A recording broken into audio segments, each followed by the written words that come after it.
উপহার দিয়েছেন। এমন নবীর উম্মত হওয়ার সৌভাগ্য আল্লাহ পাক আমাদেরকে দান করেছেন।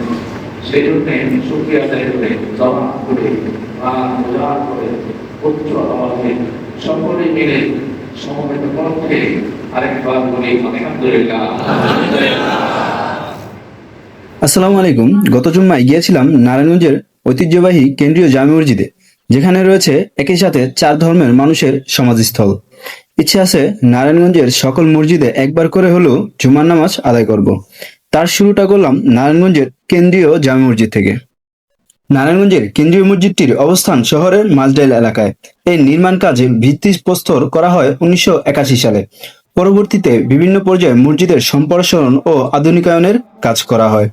এটি নারায়ণগঞ্জের দৃষ্টিনন্দন এবং বৃহৎ একটি মসজিদ হিসাবে পরিচিত। বর্তমানে মসজিদটি 4 তলা। এই মসজিদে একই সঙ্গে 5,000-এর বেশি মুসল্লি নামাজ আদায় করতে পারেন।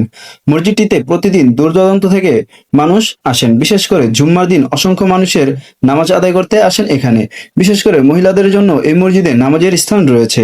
এই মসজিদে জনসংখ্যা মানুষের হিসাবে বিবেচনা করলে প্রায় 5,000-এর বেশি এই মসজিদে মানুষ নামাজ করতে পারেন। মসজিদটির চারপাশ গাছপালা এবং সৌন্দর্যে ভরপুর। জুমার নামাজ শেষ করলেই দেখা যায় মসজিদের সামনেই বসে বিভিন্ন রকম পোশাকের দোকান এবং হরেক রকম খাবারের দোকান। তাছাড়া মসজিদটির আরো একদিক পরিচিত রয়েছে, তা হলো মসজিদের পাশেই রয়েছে সুবিশাল কবরস্থান, যাকে কেন্দ্রীয় গোরস্থানও বলা হয়। এখানে পাশাপাশি 4 ধর্মের মানুষের সমাধিস্থল রয়েছে, যা পৃথিবীর একমাত্র বিরল দৃশ্য হিসাবে পরিচিত।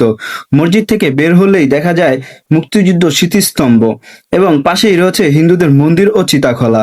তাছাড়া এখানে খ্রিস্টান ও বৌদ্ধদেরও সমাধিস্থল রয়েছে। মসজিদটি ইতিহাস মসজিদকে করে তুলেছে এক অনন্য দৃশ্য।